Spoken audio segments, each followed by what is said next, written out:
This is a type of noodle. As you progress, it sucks you in like a vortex. And you're like, oh, this is a good bowl of noodle. It's sweet. It's got that prawny flavor in the back. It doesn't kick you in the face.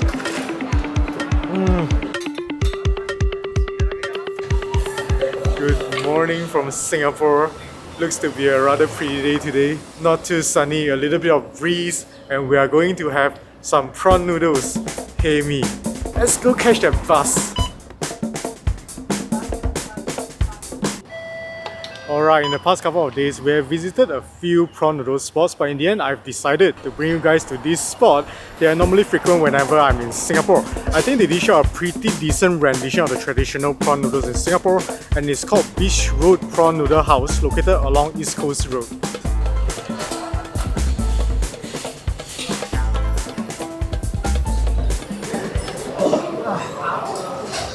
Alright, we're seated in a restaurant right now, and you can see that the lunch crowd is here. No, I mean the morning crowd is here. It's 11 AM right now. But it really looks more like a lunch crowd. So many tables that are filled up. So, before we begin, a quick introduction to what Singapore Hae Mee is about.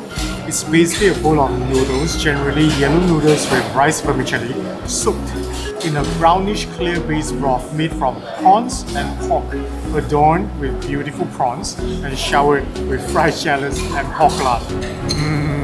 With that out of the way, let us talk about a little bit on the history of Beach Road Prawn Mee. It actually comes from what I'll call a long lineage of prawn noodle masters. Their great-grandfather started selling prawn noodles in 1920s. I think the shop is called Blanco Prawn Noodles. And after that, they branched out and the siblings started running their individual prawn noodle stores. One of them is Beach Road Prawn Mee, and it's now handled by the 4th generation. So the recipe has been going on for more than 90 years. Look at this bowl of prawn noodles. I got a big one, jumbo prawns with pork ribs. I can't even see the noodles. The noodles are just submerged within this beautifully brown reddish broth. There are 3 halves of a huge prawn. Pork ribs are on the side. There's quite a few of them. And then you've got some fried shallots and pork lard as well. I can't wait to dive in. Anyway, every soup noodle, the key lies in the broth.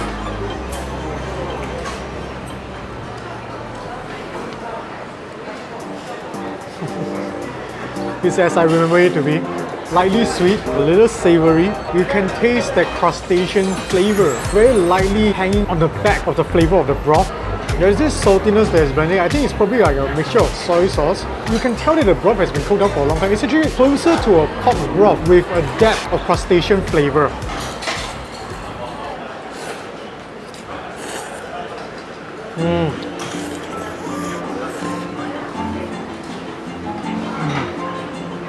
Noodles are cooked well, not overcooked, it's not mushy. I like the fact that they use thick vermicelli here because it's got a bounce to it, especially when you put it in a hot broth like this. If you use a thin vermicelli, it softens really quickly.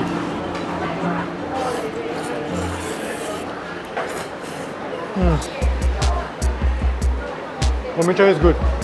The yellow noodles are good too, but you could definitely taste a slight hint of alkaline flavor because the broth is a more light-based broth. You can't really mask the alkaline flavor. It's very, very light. If you don't look for it, you probably would not notice. But I'm going to leave the best for last. Let's try the pork ribs first. Well marinated. The side is soft and tender, but this side is chewy. I'm still chewing it. So you can see the fat here. And these are the softer parts. This might be a little bit tougher, but I think it's fine. It's probably the kind of pork. It's a really good, nice, well-braised piece of pork rib. This one is perfectly tender. And it's got a bite to it. It doesn't disintegrate. It's not mushy. And now I'm out with the soup. The soup is really, you know, Singapore prawn noodle soup, it doesn't scream prawns, but you can definitely tell it's a prawn-based soup. And this is the beauty of what I would call a more delicate soup base. Then it's very different from the Malaysian Penang Hokkien Mee. I'm going to go out on a limb here and say that we shouldn't compare the Penang prawn noodles to Singaporean prawn noodles because they are 2 completely different dishes. It's like you're comparing a tonkotsu ramen to maybe a shio ramen. They're completely different. This is a type of noodle. Again, it doesn't blow you away, but as you progress, it sucks you in like a vortex. And you're like, oh, this is a good bowl of noodle. It's sweet, it's got a savoriness, it's got that prawny flavor in the back. doesn't kick you in the face. Okay, time for the prawn.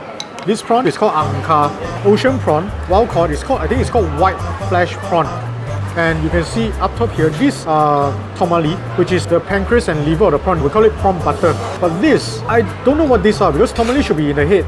It doesn't look like the digestive tract. I'm not sure, I could be totally wrong. This is probably the gonad, I think. It's like the reproductive section of the prawn or something like that. Anyways, let's try the prawn. I'm gonna try and deshell the prawn. It's a little bit difficult using a spoon and a chopstick. But, oh, there we go. Ah, nice. I'm pretty sure this is angka. Bouncy but not overly bouncy. It's not like tiger prawn. It's got a little bit of softness, tenderness to it. Sea flavor. It's not like super sweet. Moderately sweet. Sea flavor. This is a good one.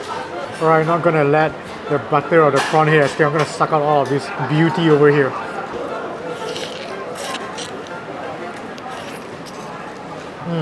Oh, you definitely taste that umami in there, but not that much. Probably it's the prawn of the day. And I love how Bistro provides you with this steel bowl. You put your prawn shells on, so you don't have to eat it and then throw it back into your bowl.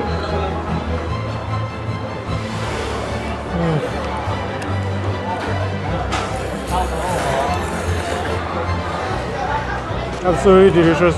It really gets better and better as you progress.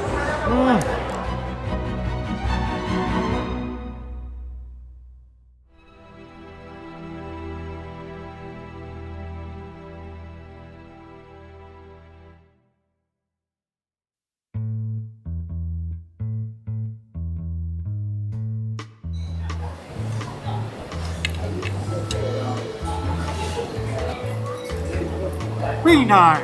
So, beach root prawn noodles. The prawns are huge, fresh and flavorful. Pork ribs, despite some chewy parts, are generally tender and well marinated. Noodles are cooked well. Use of the noodle is medium move because it can retain the longer bites. It's also very stuffable lah. But I think they really knocked it out of the park with their broth today. Today's broth is on point. It's relatively light, yet it's robust and brims with pork sweetness and a crustacean undertone. I frequent Bistro prawn noodle, and in fact, this trip when we came, I dropped by a couple of days ago. It was not this good lah, the broth, I'll be honest. They're not that consistent when it comes to broth's robustness. But today is really good. And I think the oil from the pork lard and the fried shallot oil is just nice. It gives you enough of the oiliness. As you progress, it's very addictive. Basically, Bistro prawn noodles had a good day today. It's a great day for them. By the way guys, in case you're wondering, we're actually eating lorbak. And this is also one of the stores in the shop itself. They sell a pretty decent lorbak in Ngoh Hiang. They have a pretty decent chili sauce dip. So do try them out if you're here having your prawn noodle. Okay, looping back, I want to sort of explain why I chose this spot to feature. Because I told you guys that we are trying a few other spots. They're also quite popular spots. One is Zion or Zion prawn noodle, and the other is One Prawn and Co. They're generally a more creamy type of broth. When we tried Zion prawn noodles, it was okay lah. We are not sure whether that day is an off day for Yeah, them. it could be an off day for them because we read on blogs that they are really inconsistent recently. It's like you can tell that it's a heavier broth, but it's not very robust. It's kind of, to put it very funny, it's like yeah. As for One Prawn and Co, it's very prawny, like very prawny. But it's also very cloy. And ultimately what we look for is a balance in flavors, which I think Bistro edge out a little bit. They have a better balance. And it's a lot easier for you to finish a whole bowl. But because I've been here 2 days ago and I've eaten there for a long time, for I think over 10 years already. So based on my previous experiences and also taking into consideration today, Bistro prawn noodles scores an okay on the gourmet plate, which means it is some good quality prawn noodles right there. Absolutely recommended if you're in Singapore. I think this is one of the really good representation of traditional Singapore prawn noodles. Okay, you must try them out. But do bear in mind that they are not very consistent in their broth's robustness. So sometimes you might get crazy good broth. Sometimes it's still decent. Yeah. Oh yeah, another public service announcement. This is something that I learned from a food blog. When you order their prawn noodles, ask them to not put in the taugeh, don't put bean sprout. Because sometimes they didn't drain the bean sprout properly. It will dilute the broth and your broth will taste of bean sprout. Okay, whether this spot serves the best prawn noodle in Singapore, honestly I don't know because I've not tried all the prawn noodles in Singapore. There are a lot of famous ones that we have not tried like Zhujian, I think Jalan Sultan, Da Dong, Don Don, Mango Prawn. So fellow Singaporeans who are watching this vlog, let us know which store you think serves the best prawn noodle in Singapore. Leave us a comment down below. We'll definitely come and try in our next trip to Singapore. So I guess that ends our food vlog for today. Hope you have enjoyed this episode and I'll see you next week in Singapore. Bye bye.